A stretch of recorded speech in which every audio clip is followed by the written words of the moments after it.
بسم اللہ الرحمن الرحیم۔ آج الحمدللہ ہماری تلاوت کا آغاز چھٹے پارے لا یحب اللہ الجہر بالسوء من القول الا من ظلم۔ اس پارے کی پہلی آیت میں اللہ تعالیٰ فرما رہے ہیں کہ مظلوم اپنی تکلیف کا اظہار کر سکتا ہے، جو اس کے ساتھ ظلم اور برا ہو رہا ہے اس برائی اور ظلم کا اظہار کر سکتا ہے جبکہ شکایت کا دور ہونا ممکن ہو۔ اس کی اگلی آیت میں اللہ تعالیٰ فرما رہے ہیں ان تبدوا خیرا او تخفوہ او تعفوا عن سوء۔ اعلیٰ درجے کے اخلاق یہ ہیں کہ معاف کر دینا، درگزر کر دینا، یہ بہت بڑی نیکی کا کام ہے۔ آگے اللہ تعالیٰ گزشتہ کئی رکوعات میں یہود و نصارہ کے جو جرائم تھے وہ بیان ہوئے۔ اگلے رکوع میں اللہ تعالیٰ مختصر انداز میں ان کے جو جرائم اور بری عادات ہیں جو رہی ہیں ان کے اندر اس کا تذکرہ فرما رہے ہیں۔ ہمیشہ سے یہود و نصارہ کی عادت رہی کہ کتاب کو تسلیم کرنے کے بجائے یہ کہا کرتے کہ اللہ تعالیٰ خود آ کر ہم سے کہیں کہ یہ میری کتاب ہے، یعنی رسول کی بات کو یقین سے نہ مانتے بلکہ کہتے کہ اللہ تعالیٰ خود آ کر کہیں۔ جب یہودیوں سے کہا جائے کہ سجدہ کرو تو سجدہ کرنے سے انکار کر دیتے۔ اسی طرح ان سے کہا گیا کہ ہفتے کے دن کاروبار سے منع ہے، کاروبار نہیں کرنا، لیکن وہ نہ رکے اور ہیلے اور بہانے سے کسی نہ کسی طرح ہفتے کے دن وہ کام اور کاروبار کرتے رہے۔ اس کے علاوہ اللہ تعالیٰ سے کہ جتنے وعدے کیے وہ سارے وعدے انہوں نے توڑے، انبیاء علیہ السلام کو شہید کیا۔ دعوت کے جواب میں کہتے تھے کہ ہمارے دلوں پر غلاف ہے، یعنی ان کو جب کوئی بات سمجھائی جاتی یہود و نصارہ کو تو کہتے جواب میں کہ ہمارے دل پردوں میں ہیں، ہمیں آپ کی بات سمجھ میں نہیں آتی۔ حضرت مریم پر ان یہودیوں نے بہتان لگایا، حضرت عیسیٰ علیہ السلام پر سولی چڑھانے کا دعویٰ کرتے ہیں اور سود کھاتے ہیں۔ یہ یہودیوں کی وہ جرائم ہیں جن کا اللہ تعالیٰ نے قرآن کریم میں مختلف جگہوں پر تفصیل سے ذکر فرمایا ہے، اور چھٹے پارے کے آغاز میں اللہ تعالیٰ نے مختصر انداز میں ان جرائم کا تذکرہ فرمایا ہے۔ اگلی آیت میں اللہ تعالیٰ فرما رہے ہیں یا اہل الکتاب لا تغلوا فی دینکم، دین کے بارے میں غلو کرنے سے ممانعت ہے، یعنی دین میں اپنی طرف سے کسی بات کا ایجاد کرنا، شامل کرنا، اس چیز سے روکا گیا ہے۔ اگلی آیت میں اللہ تعالیٰ ایمان اور اعمال صالحہ کی طرف دعوت دے رہے ہیں کہ ایمان اور اعمال صالحہ کو قبول کرو اور اللہ کی رسی کو مضبوطی سے پکڑو اور صراط مستقیم کی طرف چل پڑو۔ اگلی آیت میں سورہ مائدہ شروع ہوتی ہے۔ اس سورت کا نام مائدہ ہے۔ مائدہ کے معنی دسترخوان کے ہیں۔ حضرت عیسیٰ علیہ السلام نے جب عیسائیوں کو اللہ کی طرف دعوت دی تو انہوں نے دعوت قبول کرنے کے لیے شرط یہ لگائی کہ ہم آپ کو اللہ کا نبی اس وقت تک نہیں مانیں گے جب تک کہ آپ آسمان سے ہمارے لیے کوئی دسترخوان نہ اتاریں۔ دسترخوان نعمتوں سے، کھانے پینے کی چیزوں سے بھرا ہوا اترے گا تو ہم یقین کر لیں گے کہ آپ اللہ کے نبی ہیں۔ حضرت عیسیٰ علیہ السلام نے اللہ تعالیٰ سے عیسائیوں کے اس مطالبے کو ذکر کیا، دعا کری۔ اللہ تعالیٰ نے کہا کہ ٹھیک ہے، ہم آپ کے اس مطالبے کو پورا کرتے ہیں، عیسائیوں کے اس مطالبے کو اور آپ کی دعا کو قبول کرتے ہیں۔ اگر اس دسترخوان کے اترنے کے بعد انہوں نے آپ کی بات نہ مانی تو ان پر عذاب آئے گا۔ اور اللہ تعالیٰ کا ہمیشہ سے یہی ضابطہ رہا ہے کہ جب کسی معجزے کا مطالبہ کیا جائے اور اللہ تعالیٰ اس معجزے کو اتار دیں اور پھر نہ مانا جائے تو اللہ تعالیٰ کا عذاب آتا ہے۔ اس صورت کا آغاز یا ایھا الذین آمنوا سے ہے کہ اللہ تعالیٰ ایمان والوں کو ایک محبت بھرے انداز میں مخاطب کر رہے ہیں۔ حضرت عبداللہ بن مسعود رضی اللہ عنہ فرماتے ہیں ایسی آیتوں اور ایسی صورتوں کے بارے میں کہ جن آیتوں میں اللہ تعالیٰ یا ایھا الذین آمنوا سے خطاب کرتے ہیں تو وہ فرماتے ہیں کہ غور سے سنو، یقیناً اللہ تعالیٰ کسی بھلائی کا حکم دے رہے ہوتے ہیں۔ جب کسی آیت اور صورت کا آغاز یا ایھا الذین آمنوا سے ہو تو غور سے سنو۔ اس صورت کے آغاز میں بھی اللہ تعالیٰ فرما رہے ہیں یا ایھا الذین آمنوا اوفوا بالعقود، اے ایمان والو وعدے پورے کیا کرو۔ جب کسی سے کوئی معاہدہ کرو یا کسی سے کوئی وعدہ کرو تو اس کو پورا کیا کرو، اس کی خلاف ورزی نہ کیا کرو۔ اگلی آیتوں میں اللہ تعالیٰ نے تعاون اور مدد کن کن چیزوں میں جائز ہونی چاہیے اس کا تذکرہ فرمایا ہے کہ نیکی اور خیر کے کاموں میں مدد کرنی چاہیے، اور گناہ اور برائی میں کسی کے ساتھ تعاون نہیں کرنا چاہیے، چاہے کتنا ہی گہرا رشتہ ہو، لیکن اگر کوئی گناہ پر تعاون مانگے تو ہرگز اس کی مدد نہیں کرنی چاہیے۔ اگلی آیتوں میں اللہ تعالیٰ نے امت مسلمہ کے لیے اسلام کو ایک بڑی نعمت بنا کر بیان فرمایا ہے کہ الیوم اکملت لکم دینکم واتممت علیکم نعمتی، کہ ہم نے تمہارا دین تمہارے لیے مکمل کر دیا ہے، کامل کر دیا ہے، اور یہ تمہارے لیے اللہ کی بہت بڑی نعمت ہے دین اسلام، لہٰذا تم دین اسلام پر، اس کی تعلیمات پر خوش رہو اور خوشی خوشی اس کی تعلیمات پر عمل کرتے رہو۔ دین اسلام میں مسلمانوں کے لیے ہر چیز کا حل ہے، ہر چیز کے احکامات موجود ہیں۔ اب مسلمان دین اسلام کے آنے کے بعد کسی بھی چیز میں کسی اور کی تعلیمات کا محتاج نہیں کہ وہ اپنے معاملات کسی دوسرے مذہب کی تعلیم سے حل کرے، بلکہ اللہ تعالیٰ نے اسلام کو مکمل کرنے کا اعلان فرما کر یہ بتا دیا کہ اب مسلمان کسی بھی چیز میں غیروں کا محتاج نہیں، ہر چیز میں اس کو اس کا دین صحیح رہنمائی کرتا ہے۔ اگلی آیت میں اللہ تعالیٰ طہارت اور وضو کا تذکرہ فرما رہے ہیں، یا ایھا الذین آمنوا سے مخاطب کر رہے ہیں کہ ایمان والو، جب نماز کے لیے کھڑا ہوا کرو تو اچھے طریقے سے وضو کر لیا کرو۔ اور پھر اس سے اگلی آیت میں بیان فرما رہے ہیں کہ کبھی ایسا ہو جائے کہ پانی نہ ہو تو پھر پانی کی نہ ہونے کی صورت میں تیمم کر لیا کرو۔ آگے اللہ تعالیٰ عدل و انصاف کا حکم دے رہے ہیں، اور یہ فرما رہے ہیں کہ دوست ہو یا دشمن ہو، سب کے ساتھ انصاف اور عدل یکساں ہونا چاہیے۔ یہ نہیں کہ دوستوں کے ساتھ تو ناانصافی بھی کر لی، اور جب دشمن ہو تو پورے انصاف کے ساتھ ان پر حکم لگایا جا رہا ہے۔ اللہ تعالیٰ فرما رہے ہیں دوست اور دشمن، اپنا اور پرایا، جب کوئی فیصلہ ہو تو انصاف کی بات کرو، یہ تقوی والوں کا کام ہے۔ اللہ تعالیٰ نے اس خوبی کو کہا ہوا اقرب للتقوی، یہ تقوی والوں کی خوبی ہوتی ہے کہ وہ ہر حال میں انصاف یعنی عدل و انصاف سے کام لیتے ہیں۔ آگے اللہ تعالیٰ یہود و نصارہ کے دعوے کو ذکر فرماتے ہیں کہ وہ لوگ کہتے ہیں کہ ہم اللہ کے بیٹے ہیں اور اللہ کے محبوب ہیں۔ اللہ تعالیٰ فرماتے ہیں کہ اگر یہ میرے بیٹے ہوں اور میرے محبوب ہوں تو میں ان پر طرح طرح کے عذابات کیوں اتارتا ہوں؟ یہودیوں پر بھی اللہ کی طرف سے بے شمار عذاب آئے، آسمانی عذاب، زمینی عذاب بے شمار عیسائیوں پر بھی آئے، تو اللہ تعالیٰ ان کی اس بات کی تردید کر رہے ہیں۔ قُلْ فَلِمَ يُعَذِّبُكُم بِذُنُوبِكُم، کہ اگر یہ میرے محبوب ہوتے یا میرے بیٹے ہوتے جیسے کہ ان کا جھوٹا دعویٰ ہے تو میں ان کو ہلاک کیوں کرتا، ان پر میرا عذاب کیوں اترتا۔ تو وہی بات کہ انسان بسا اوقات خوش فہمی میں مبتلا ہو جاتا ہے کہ ہم اللہ کے کوئی خاص محبوب ہیں۔ اللہ تعالیٰ فرما رہے ہیں کہ میرے محبوب بننے کا ایک ہی راستہ ہے، وہ ایمان اور تقوی ہے۔ اللہ کے نزدیک سب سے زیادہ مکرم، محترم، معزز وہ ہے جو تقوی سے رہتا ہے۔ آگے اللہ تعالیٰ یہودی بنی اسرائیلیوں کا تذکرہ کر رہے ہیں کہ حضرت موسیٰ علیہ السلام کو اللہ تعالیٰ کی طرف سے حکم ہوا کہ فلاں قوم سے جا کر جہاد کریں۔ حضرت موسیٰ علیہ السلام نے بنی اسرائیلیوں کو کہا کہ چلو بھائی، اللہ کی طرف سے حکم ہے فلاں قوم سے جہاد کرنے کا۔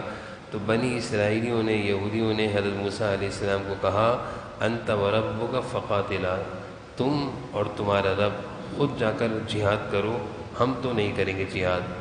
تمہارا رب تم سے کہتا ہے تو اپنے رب کو اپنے ساتھ جہاد کے لیے لے جاؤ، نعوذ باللہ ہم جہاد نہیں کریں گے۔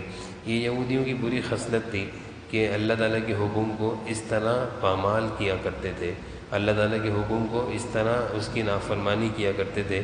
قرآن کریم میں اللہ تعالیٰ اہل ایمان، اہل اسلام کے سامنے یہود و نصارہ کی تذکرہ بار بار اس لیے کرتے ہیں کہ اللہ تعالیٰ فرماتے ہیں کہ یہ وہ قومیں ہیں جن پر اللہ کی لعنتیں ہیں، اللہ کا غضب، اللہ کا غصہ ہے۔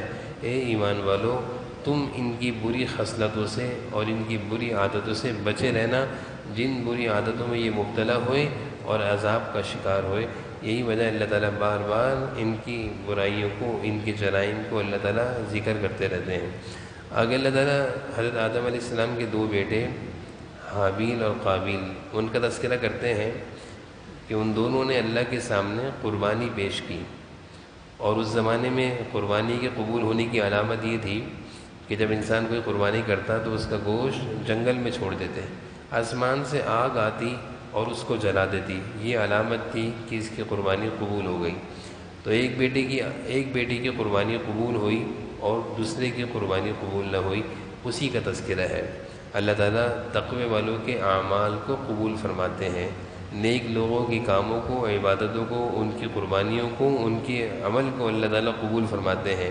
اعمال کے قبول ہونے کے لیے شرط کیا ہے کہ عمل میں جتنا زیادہ اخلاص ہوگا، کہ اللہ کو راضی کرنے کا جذبہ ہوگا، اتنا ہی وہ عمل اللہ کے ہاں قبول ہوگا۔ عامر بن عبداللہ فرماتے ہیں وفات کے وقت رو رہے تھے، معلوم کیا کہ کیوں روتے ہیں، تو وہ کہنے لگے میری عبادت پتہ نہیں اللہ کے ہاں قبول ہے یا نہیں ہے۔ یعنی انسان کو اپنی عبادتوں کی کرنے کے بعد ناز نہیں کرنا چاہیے کہ بس میری ساری عبادتیں قبول ہیں، بلکہ اس کو قبول کرانے کی فکر میں لگے رہنا چاہیے۔ اور قبول ہونے کی ایک ہی علامت ہے، ایک ہی چیز ہے، اخلاص کے ساتھ اپنے عمل کو کرنا چاہیے، اللہ کو راضی کرنے کے جذبے کے ساتھ۔ آگے آدم علیہ السلام کے دونوں بیٹے حابیل اور قابیل کے جھگڑے کا تذکرہ ہے کہ حابیل نے جب قابیل کو قتل کیا، اور قتل کرنے کے بعد یہ انسانیت کا سب سے پہلا قتل تھا۔ دھرتی پہ زمین میں اس سے پہلے کوئی قتل نہیں ہوا تھا۔ وہ پریشان تھا کہ میں اب اس کو کہاں چھپاؤں، کہاں اس کو ٹھکانے لگاؤں۔ تو آسمانوں سے اللہ تعالیٰ نے ایک کوے کو بھیجا، اور اس کوے نے زمین کو کھود کر اشارے سے بتایا کہ اس طرح اس کو زمین میں دفن کر دو۔ تو پھر قابیل نے اس طرح اپنے بھائی حابیل کو زمین میں اس طرح دفن کیا۔ اللہ تعالیٰ نے اس کا بھی تذکرہ کیا ہے۔ آگے اللہ تعالیٰ بیان فرماتے ہیں کہ اسلام جو ہے وہ انسان کی جان و مال، آبرو و عزت سب کا تحفظ دیتا ہے۔ اسی کے تحفظ کے لیے، یعنی مسلمانوں کی جان و مال اور عزت و آبرو کے تحفظ کے لیے اللہ تعالیٰ نے مختلف قسم کے قوانین بیان فرمائے ہیں، جن کو کہتے ہیں حدود اللہ کی طرف سے مقرر کردہ حدیں۔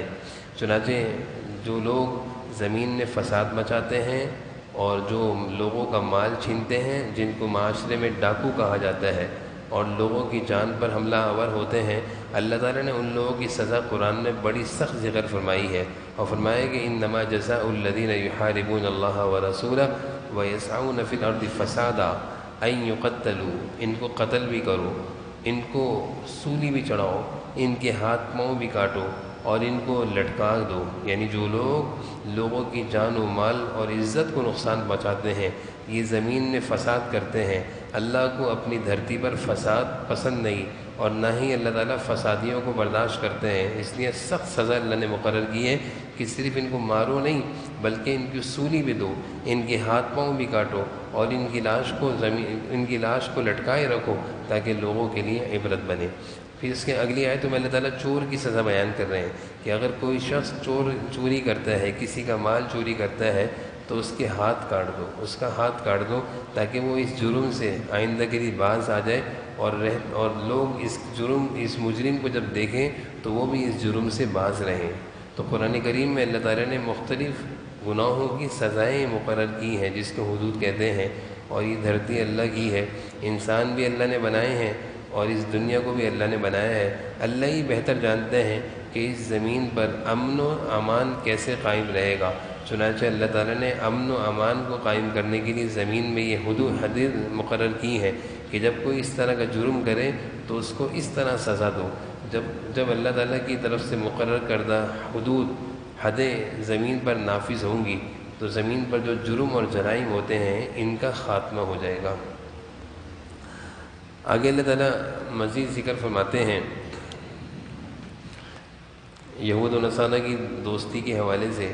پہلے بھی گزشتہ آیتوں میں کئی جگہوں پر یہ اللہ نے حکم دیا کہ ان کو اپنا دوست مت بناؤ، یہ آپس میں تو ایک دوسرے کے دوست ہو سکتے ہیں، لیکن مسلمانوں یہ تمہارے دوست نہیں ہو سکتے۔ پھر آگے اللہ فرما رہے ہیں کہ ایمان والوں کے دوست تو وہ لوگ ہوتے ہیں، ایمان والا اپنا دوست کس کو بناتا ہے؟ اللہ اور اس کے رسول کو، اور ان لوگوں کو یقیمون الصلاۃ جو نمازی ہوں، یؤتون الزکاۃ جو زکوٰۃ دیتے ہوں، راکعون ساجدون عبادت گزار لوگوں کو ایمان والے اپنا دوست بناتے ہیں۔ اللہ تعالیٰ نے اس آیت میں وضاحت کر دی کہ اگر تمہیں دوستی لگانی ہے تو اللہ سے لگاؤ، اس کے رسول سے لگاؤ، سچے ایمان والوں سے لگاؤ جو عبادت گزار ہوں، نماز پڑھتے ہوں۔ ایسے لوگوں سے دوستی لگاؤ گے تو تمہارے اندر بھی دینداری آئے گی۔ پھر آگے اللہ تعالیٰ فرما رہے ہیں تم ایسے لوگوں کو اپنا دوست کیوں بناتے ہو جو تمہارے دین کا مذاق بناتے ہیں، یعنی جو دین کا مذاق بناتے ہیں، دین کی باتوں پر ہنستے ہیں، تم ان لوگوں سے دوستیاں گاڑتے ہو۔ اللہ تعالیٰ مسلمانوں کو تنبیہ کر رہے ہیں، غیرت دلا رہے ہیں کہ جو لوگ تمہارے دین اور دین کے شعائر اسلام کا مذاق اڑاتے ہیں، وَإِذَا نَادَيْتُمْ إِلَى الصَّلَاةِ اذان کا مذاق اڑاتے ہیں، تو تم ایسے لوگوں سے دوستی مت لگاؤ۔ پھر آگے اللہ تعالیٰ فرما رہے ہیں کہ انبیاء کی گستاخی یہودیوں کا ایک پرانا عمل تھا، یعنی ہمیشہ سے انبیاء علیہ السلام کو ستایا کرتے تھے، لیکن اس دفعہ انہوں نے انبیاء علیہ السلام کی گستاخی سے بڑھ کر اللہ تعالیٰ کی شان میں بھی گستاخی کری، اور وہ اس طرح کہ جب اللہ تعالیٰ نے حکم دیا کہ اپنا مال خرچ کرو تو یہودی یہ بات کہنے لگے، ایسا لگتا ہے ان اللہ فقیر ونحن اغنیاء، نعوذ باللہ۔ یہودیوں نے یہ جملہ کہا کہ لگتا ہے کہ اللہ فقیر ہو گئے ہیں، ونحن اغنیاء، اور ہم مالدار ہیں، اللہ ہم سے مال مانگ رہے ہیں، جبکہ ایسا نہیں ہے۔ انسان جو بھی خرچ کرتا ہے وہ اپنے فائدے کے لیے خرچ کرتا ہے، اور اس کا فائدہ اس کو دنیا میں بھی ہوتا ہے، آخرت میں بھی ملے گا، اور یہ مال تو اللہ کا دیا ہوا ہے۔ اللہ تعالیٰ اس کے مال سے انسانوں کو فائدہ پہنچاتے ہیں، اللہ کی ذات کو کسی سے مال سے کوئی فائدہ نہیں پہنچتا۔ مال خرچ کرنے والے سے دوسرے انسان کو، دوسرے بھائی کو فائدہ پہنچتا ہے، لیکن مال خرچ کرنے والے کا اس مال کو خرچ کرنے کا بھی بہت زیادہ فائدہ ملتا ہے۔ تو یہودیوں کی گستاخی صرف انبیاء علیہ السلام تک نہیں رہی، بلکہ وہ جب اللہ تعالیٰ کی طرف سے حکم آتا کہ مال خرچ کرو تو وہ اللہ تعالیٰ کی شان میں بھی گستاخی کیا کرتے تھے۔ 7ویں پارے کے آغاز میں اللہ تعالیٰ نے نیک لوگوں کی خوبیاں بیان فرمائی ہیں۔ وَإِذَا سَمِعُوا مَا أُنزِلَ إِلَى الرَّسُولِ، کہ جب ان کے سامنے قرآن کریم پڑھا جاتا ہے تو ان کی آنکھیں بہتی ہیں، یعنی آنسو آنکھوں سے بہہ جاتے ہیں۔ پھر اگلی آیت میں اللہ تعالیٰ فرما رہے ہیں یا ایھا الذین آمنوا لا تحرموا طیبات، اے ایمان والو حلال اور پاکیزہ چیزیں کھایا کرو، وکلوا مما رزقکم اللہ حلالا طیبا، حلال پاکیزہ روزی کھایا کرو۔ اس کا بڑا اثر ہوتا ہے انسان کی زندگی پر بھی، اس کی صحت پر بھی، اور اس کی دینداری پر بھی، اس کے اعمال پر بھی، اس کی روحانیت پر بھی۔ حلال لقمہ حلال کا بڑا اثر ہوتا ہے۔ لقمہ حلال کھانے سے صحت میں بھی بہت اچھا اثر پڑتا ہے، اور اس کی عبادتوں میں بھی، اور اس کی نیکی اور تقوی میں بھی اضافہ ہوتا ہے۔ آگے اللہ تعالیٰ قسم کے احکامات بیان فرما رہے ہیں، قسم کھانے سے ممانعت بھی کر رہے ہیں۔ اگر کوئی شخص قسم کھا لے تو اس کے کفارے کو بھی بیان فرما رہے ہیں کہ اگر کسی نے قسم کھا کر توڑ دی تو وہ 10 مسکینوں کو کھانا کھلائے، یا 10 مسکینوں کو کپڑے پہنائے، یا پھر غلام آزاد کرے، اور اگر کسی کے پاس کچھ بھی نہیں ہے دینے کو تو وہ 3 روزے رکھے۔ پھر اللہ تعالیٰ فرما رہے ہیں کہ فضول اور بیکار سوال کرنے سے اپنے آپ کو بچاؤ۔ بہت سارے لوگوں کی عادت ہوتی ہے بے جا قسم کے بیکار سوالات کرتے ہیں، اور کہتے ہیں کہ اپنی معلومات میں اضافہ کر رہے ہیں۔ معلومات کے اضافے کی نیت سے سوال نہیں کرنا چاہیے، بلکہ وہ سوال کرنا چاہیے جس سے انسان کی عملی زندگی میں اضافہ ہو، یعنی سوال کرنے کا مقصد یہ ہو کہ مجھے یہ بات معلوم چلے گی تو میں اس پر عمل کروں گا، تب تو سوال کرنا چاہیے، نہیں تو بیکار اور فضول سوال کرنے سے اللہ تعالیٰ منع فرما رہے ہیں۔ آگے اللہ تعالیٰ ایمان والوں کو ہدایت دے رہے ہیں کہ جب تم میں سے کسی کے انتقال کا وقت قریب آ جائے، یعنی موت کے آثار معلوم ہونے لگے، زندگی کے آخری ایام شروع ہو جائے، بڑھاپا اور ضعف آ جائے، تو تم اپنی زندگی میں اپنے مال کی وصیت لکھ دیا کرو، یعنی اپنی زندگی میں اپنے مال کو تقسیم کر دیا کرو، اس کی وصیت لکھ دیا کرو، اس کے بارے میں وضاحت کر دیا کرو، اس پر گواہوں کو مقرر کر دیا کرو۔ کیوں؟ تاکہ تمہارے مرنے کے بعد تمہارے وارثین میں، تمہاری اولادوں میں جھگڑے نہ ہوں۔ یہ امن و سلامتی کا راستہ ہے کہ انسان اپنی جائیداد ہو یا اپنا مال ہو، اپنی زندگی میں اس طور پر اس کو وضاحت سے لکھ کر جائے کہ بعد میں وارثین اور ورثاء اور اولاد کے لیے پریشانی اور جھگڑے کا سبب نہ بنے۔ اللہ تعالیٰ ہم سب کو سمجھنے کے